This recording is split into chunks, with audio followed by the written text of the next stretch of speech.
Dryden, New York, was the kind of town where neighbors greeted each other by name, and families felt safe leaving their doors unlocked.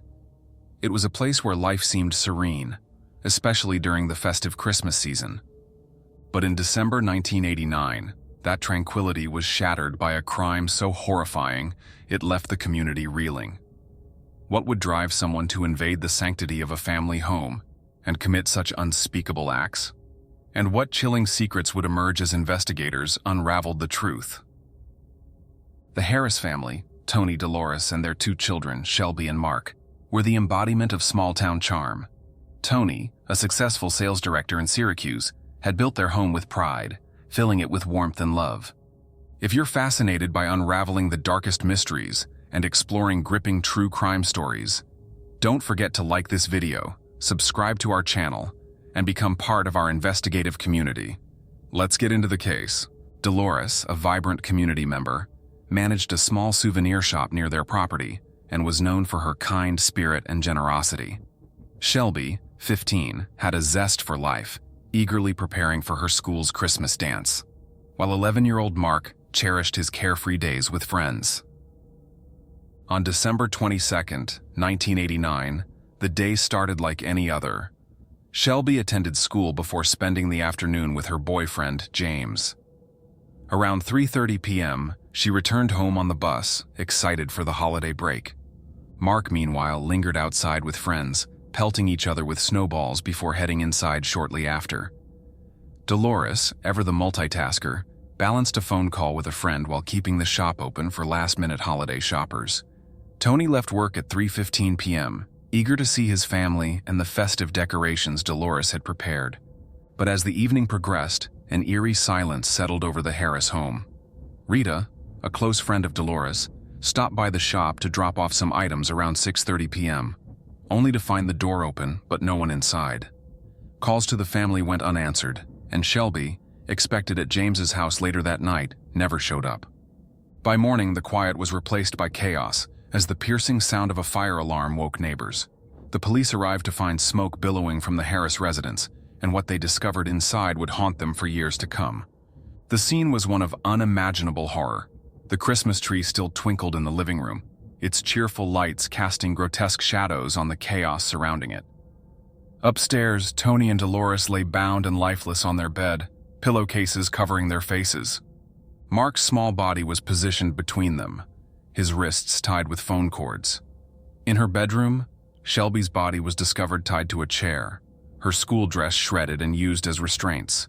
The air reeked of gasoline, and signs of an intentional fire were evident. It was a deliberate, calculated attempt to destroy the evidence of what had been done. The grim investigation into the Harris home began with methodical precision, as detectives sifted through the charred remnants of what had once been a festive sanctuary. Smoke lingered in the air, clinging to the walls and masking the horrors hidden within. The Christmas tree stood eerily untouched amidst the devastation, its lights flickering like an unholy beacon. It was clear that whoever had done this wasn't just a criminal. They were meticulous, calculating, and cruel. In the upstairs bedroom, Tony and Dolores lay side by side, bound and motionless. The coarse ropes used to tie them had left deep abrasions on their wrists, evidence of desperate attempts to break free. Mark, only 11 years old, had been wedged between them, his tiny hands tied with the family's phone cord. Down the hall, the scene in Shelby's room was equally harrowing. Her body was slumped against a chair, her wrists and ankles bound with electrical cords. Her torn Christmas dance dress hung limply from her frame, now a tragic symbol of the night she never got to experience. Investigators worked tirelessly, piecing together the sequence of events. The fire, deliberately set with fuel taken from the family's garage, had been intended to obliterate every trace of evidence. But the flames had only partially succeeded, leaving behind crucial clues. The phone line had been severed, a deliberate act to isolate the family and prevent them from calling for help. Cigarette butts, scattered carelessly throughout the house, hinted at the killer's presence and composure during the horrific act. These were not ordinary crimes of passion. This was premeditated, cold-blooded murder. What puzzled investigators most was the absence of any forced entry. The doors were intact, and the windows remained unbroken. This suggested that the perpetrator had been allowed in willingly, a chilling detail that pointed to someone the family might have known or trusted. It was this subtle betrayal of trust that would haunt the community, shaking the very foundation of the small town's neighborly bonds. As forensic teams worked, neighbors began coming forward with observations. One reported hearing a vehicle leaving the Harris driveway late in the evening, its tires crunching against the frozen gravel.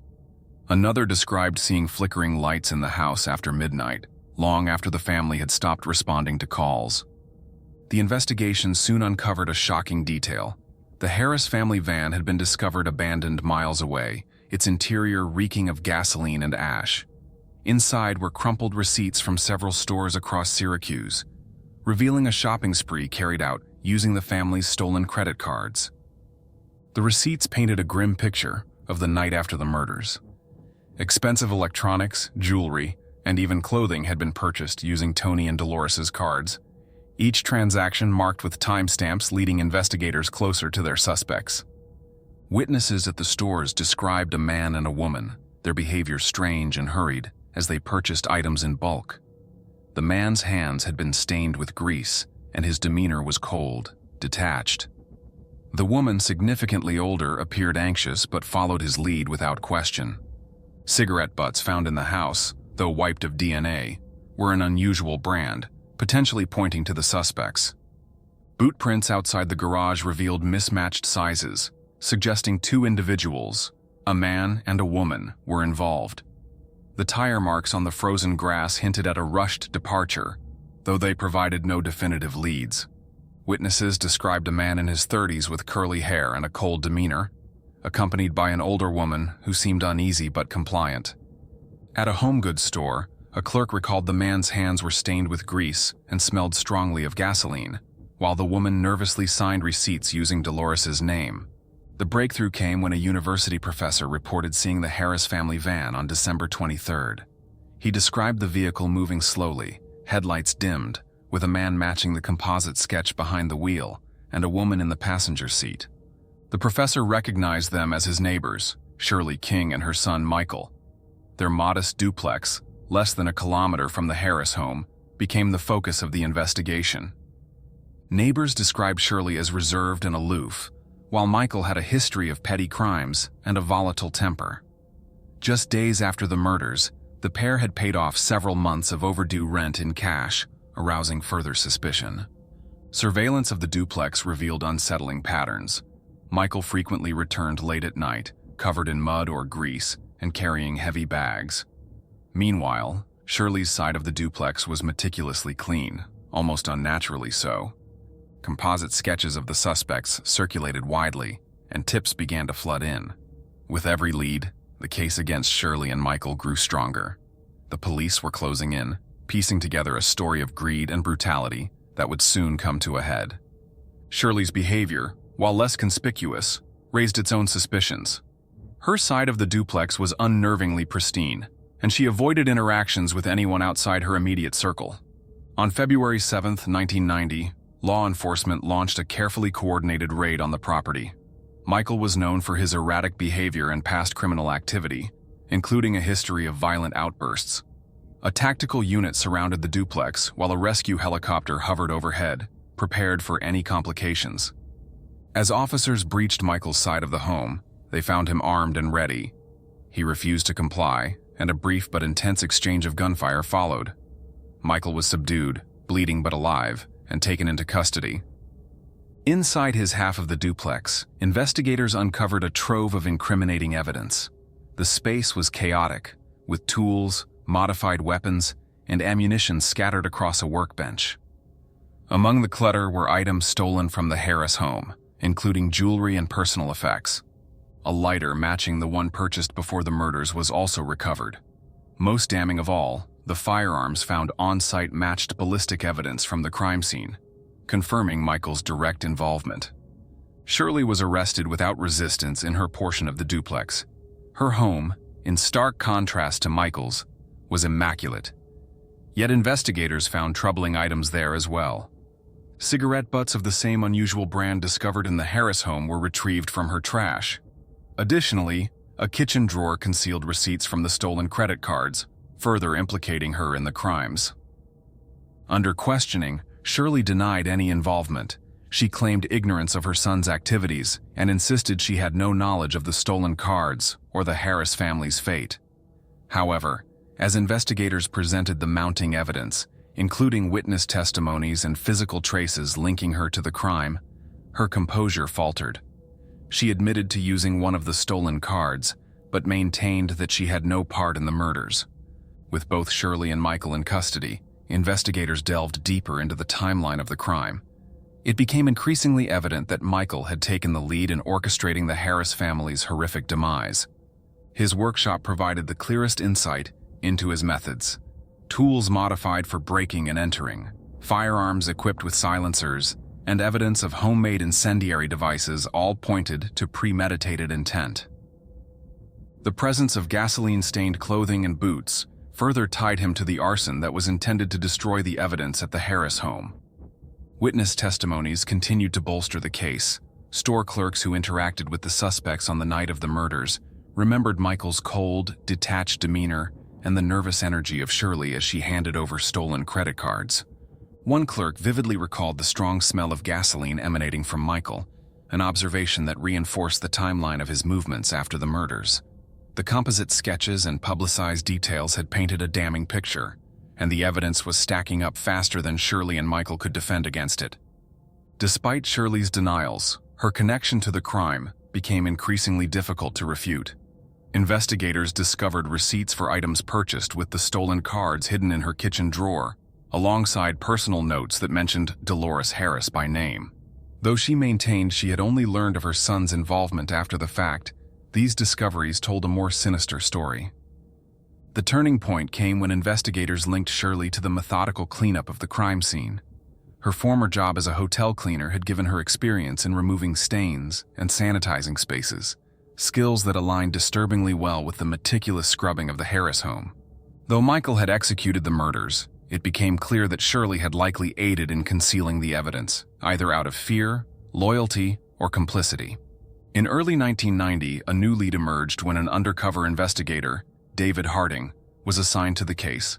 Known for his methodical approach and keen observational skills, Harding quickly identified Shirley King as a potential weak link. Posing as a businessman with connections in government funding, he struck up a conversation with Shirley, claiming he could help her secure financial support for her dream of opening a hospice. The approach worked. Over several meetings, Shirley opened up, unwittingly revealing details that strengthened the case against her. One observation stood out to Harding: Shirley's emotional reactions when television news segments mentioned crimes involving suspects of similar profiles. Her defensiveness seemed less about the accusations and more about the potential connection to her and her son. During one meeting, Harding noticed an unusual brand of cigarettes Shirley smoked, the same brand found scattered in the Harris home. While it wasn't conclusive, it raised suspicions that Shirley had been at the scene, potentially after the murders, to clean up evidence. Harding used subtle tricks to gather more evidence. By asking Shirley to sign several documents under the pretense of supporting his business, he obtained handwriting samples that matched signatures on credit card receipts used during the shopping spree. Additionally, he secured her fingerprints under the guise of sharing a glass of water. Days later, forensic teams matched one of her prints to a gasoline can recovered from the Harris garage, tying her more definitively to the crime scene. Michael King's behavior during this period only worsened their situation. Under constant surveillance, he was observed making late-night trips to undisclosed locations, sometimes returning with bags filled with unknown items. Neighbors reported seeing him working in his workshop at odd hours, reinforcing suspicions that he was modifying tools and weapons, perhaps to sell or use in future crimes. Meanwhile, Shirley, though quieter, made no attempts to distance herself from her son or the growing evidence against them. The case against Shirley took a dramatic turn when investigators re-examined the crime scene.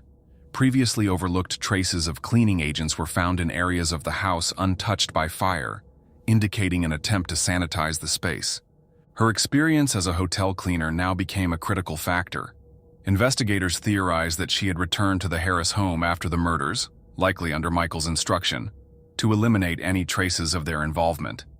The trial of Shirley King and Michael King began in August 1990, capturing national attention as the prosecution detailed the horrifying events surrounding the Harris family's murders. Michael was portrayed as the ruthless mastermind, while Shirley was accused of aiding her son, both before and after the crime. Witnesses, forensic evidence, and emotional testimonies painted a damning picture of their involvement. David Harding's testimony became a cornerstone for the prosecution. He recounted his undercover work to gain Shirley's trust, including how he obtained her handwriting samples and fingerprints. His observations of her defensive reactions to discussions about the case added weight to the claim that she was more deeply involved than she admitted. Harding connected her directly to the Harris home cleanup, citing her past as a hotel cleaner and the discovery of cleaning agents consistent with those used to sanitize parts of the house. Michael's actions left no doubt about his role. The firearms found in his workshop matched ballistics evidence from the Harris home. Witnesses described him as cold and emotionless during his spree of purchases with the stolen credit cards, further solidifying his image as the crime's orchestrator. Forensic evidence tied him directly to the scene, with gasoline-stained clothing and tools used in the arson reinforcing his culpability. Shirley's defense sought to shift the narrative, portraying her as a victim manipulated by her son. Her lawyers argued she had no prior knowledge of the murders and had acted out of fear. They highlighted her lack of a criminal record and her otherwise quiet life. But the prosecution countered with her fingerprints on a gasoline can and witness accounts linking her to the use of the stolen credit cards. The jury's decision was swift. Michael was convicted on multiple counts, including premeditated murder and arson, and sentenced to life without parole.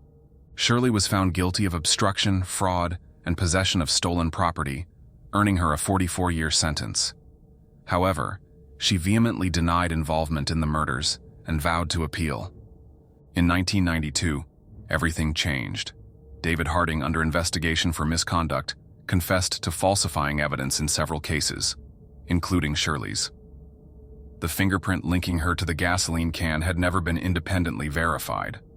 Shirley's conviction was overturned, and she was released after 2.5 years in prison. In 2007, Shirley successfully sued the state for wrongful imprisonment, receiving $286,000 in compensation. Though cleared of most charges, her legacy remained intertwined with one of Dryden's darkest chapters, a haunting reminder of how justice can falter even in the face of undeniable tragedy.